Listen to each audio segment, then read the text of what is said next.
Okay, so now that we both have said that we think Miami is going to win this series, but first we got to talk about OKC, because me and you, we both picked the Spurs to win the Western Conference, and pretty much OKC just, in a way kind of swept them. I mean, 4 straight games, and I have to admit I'm a little surprised at more how the way San Antonio went out. Not that they lost, because I knew it could happen, but I'm more hurt and, like, dang, you basically got swept, but, I mean, OKC showed me a lot. Look, like the older people tell me, and you should always listen to your first mind. Just go with your first mind. And originally, before the season, I wasn't a believer in the Spurs. Even in the playoffs, in the first round, I wasn't a believer in the Spurs. I'm like, they're playing Utah. The playoffs don't even start yet for them. I even picked the Clippers to beat the Spurs because I wasn't I did. I'm not a believer in the Spurs. And I knew it was outrageous. Oh, yeah, it is. Because I'm thinking like this. Yeah, you was the dude picking the Clippers on my Twitter account. Yeah. They got bounced by Memphis last year. They were the #1 seed. I know Ginobili got hurt, but they still got bounced.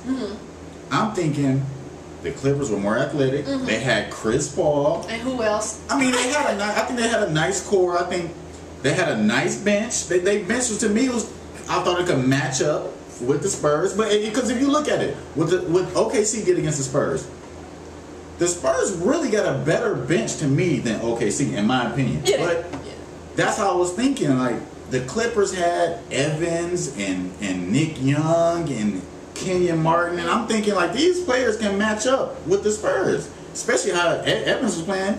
But I was wrong. I was completely wrong. I wasn't.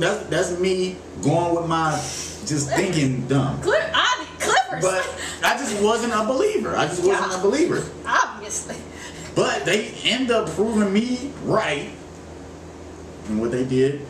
What OKC did with them. I mean, you're right. They kind of swept them. Yeah, I mean, in a way, that was a sweep. I know everybody's like, well, Lauren, it's not a sweep. Yes, it is, because for you to go just straight 4 games, that's a sweep. First of all, that's very rare that it happens, let alone in the fashion that they did. I mean, it wasn't like these games was really that close either towards the end. I mean, most of the time, I think maybe out of that 4 games straight, maybe one of them was close. All the rest of them, for the most part, we knew it was over by 2 minutes. Like, if they get this back, it's just a miracle on San Antonio's part. And then how I started to become a believer, probably after they swept both teams. Like, okay, they swept Utah, which to me didn't count. Yeah, it didn't count. I'm like, damn, they swept the Clippers. You can sweep. I thought at least, I'm thinking at least the Clippers won at least one and 2 games, but they swept the Clippers. So I'm like, okay, the playoffs don't start for OKC and the Spurs till this series.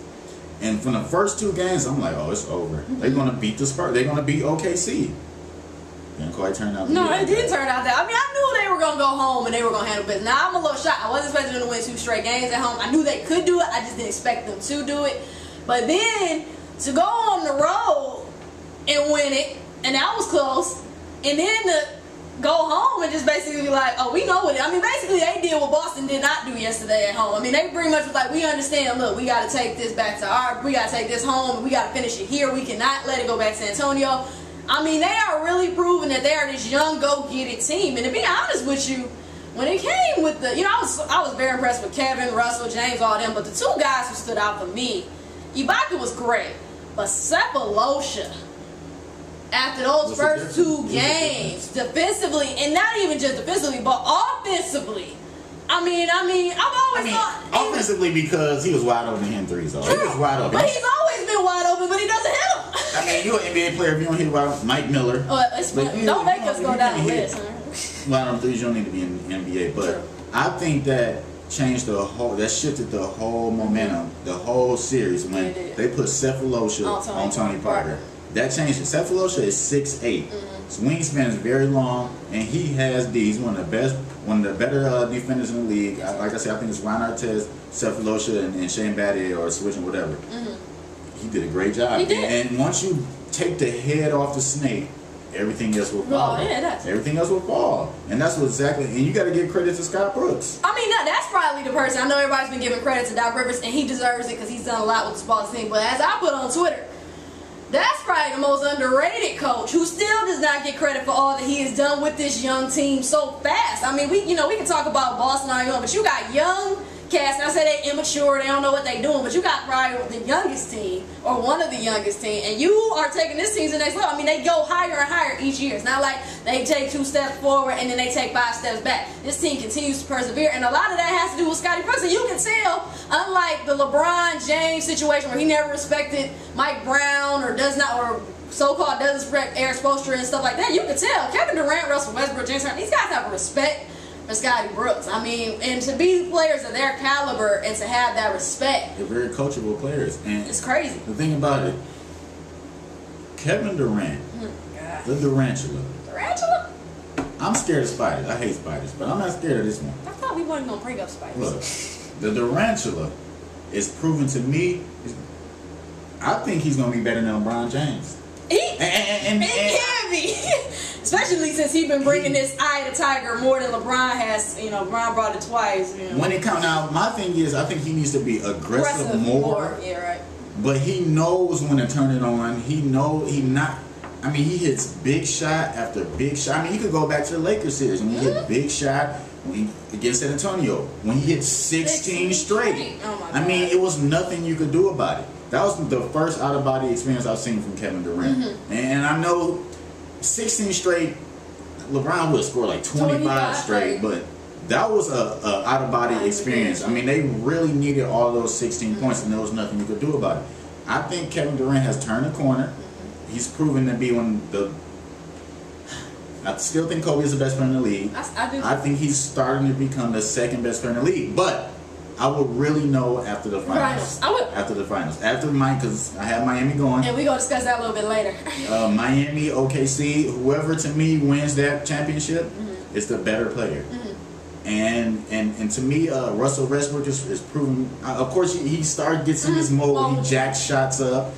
But for the most part, Russell Westbrook is playing exceptional. I mean, to be so young, it's just killing me. These guys are young, but they're kind of mature beyond their years. They are. I mean, they show it. I mean, I saw it in Kevin Durant in high school, just his demeanor. But Russell, I didn't see this at all. Cause I was, like I said, I'm shocked at the player he has become. Because watching him in high school, watching him at UCLA, I always thought he would be good. I just didn't think he would be this good. And then, like you said, being so coachable, having this intensity, and I didn't expect it. Even James Harden, I remember he was at Arizona State. I remember I was like, this is the bright spot. He was like Isaiah Thomas was to Washington. He was just that it guy. But I didn't expect him to be this elite as he is. I knew James Harden was going to be this good. I knew Russell Westbrook. I didn't think he was going to get this good this fast. Okay, you're right. Okay. But I knew he was going to be this good just off the fact of how athletic he is. True. And you could see it. Now, Serge Ibaka, what trips me out with Serge Ibaka is this guy really just started playing basketball. Right.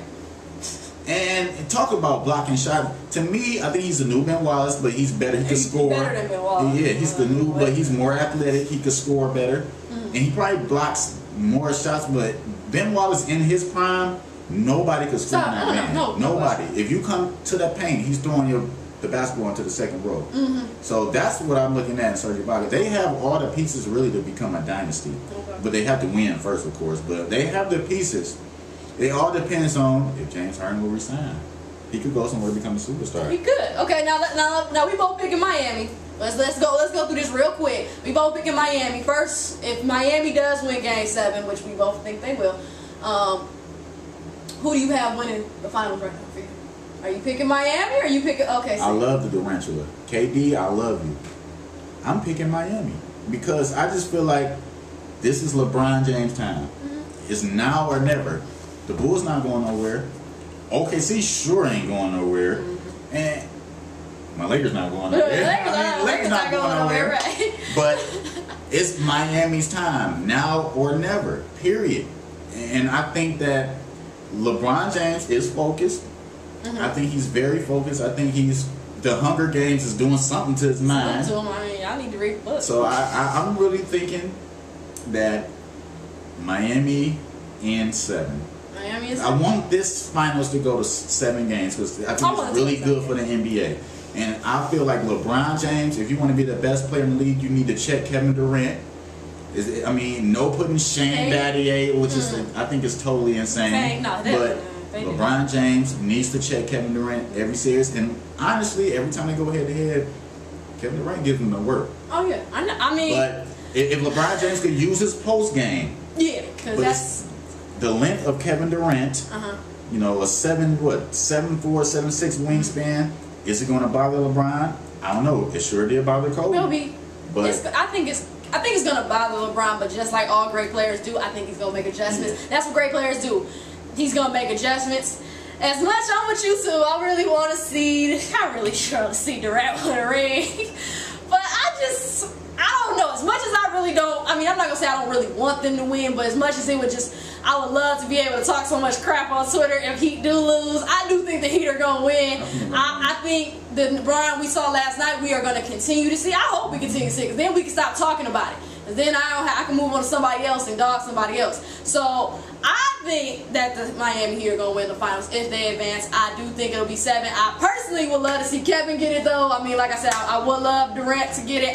But honestly, though, I'm still going to base it off a lot, too, what I see in Game 7 against Boston. Yeah. I think that's when I can really make my final prediction. So, you know what? I'm picking Miami, but I want to see what they do against Boston in Game 7. Because that demeanor, not just from LeBron, but from the entire team, is going to show me a lot. And I also look at it like this.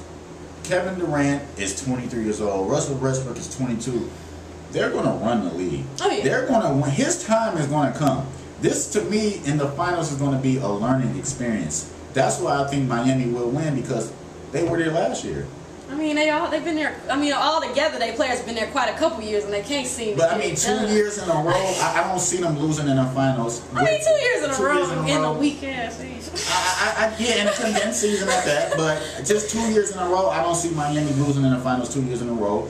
And I understand. I think LeBron you don't see them, or you don't think David Stern is going to let them? No, that's not even good. Yeah, okay. I'm about to say we gotta clarify that too. But I'm gonna blow ahead. Okay, so you know what? Okay, so let's wait till Game 7 to make the official prediction. Okay. Let's say that we both say Miami right now, but I really personally want to see what they're gonna do in Game 7, because that's gonna show me a lot. So let's watch Game 7, and we're gonna bring you back, especially for that, just to talk about the finals. Because I don't even want to make speculations. I see how they act in Game 7. Right. Yeah, we can't jump the gun too much. Okay, so we gonna wait till Game 7. So don't hold us against, don't hold that against us. Okay, so we gonna wait till Game 7 to make our official prediction on who is gonna win this series, or the finals between Miami and OKC, because we're both picking Miami to win Game 7 in advance. So we gonna come back with that.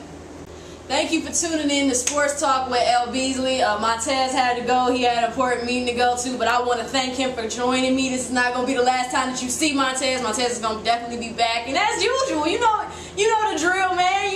Email me, text me. Not text me, tweet me, message me, whatever you want to do. My contact information is going to be at the bottom. Montezz's contact information is going to be at the bottom. You know how it is. If you got something you want to bring up to me or him, you got a topic you want us to discuss, whatever the case may be, if you want to be a guest on my show just like Montezz is, let us know. But I ain't let us know. Let me know. Let me know, because I want to know your thoughts. I want to know what you think of this segment, all my other segments, everything. Just, keep talking to me, y'all. Keep giving me stuff. So thank you once again for tuning in to Sports Talk with L-Beasley. I appreciate it. Thank you for tuning in.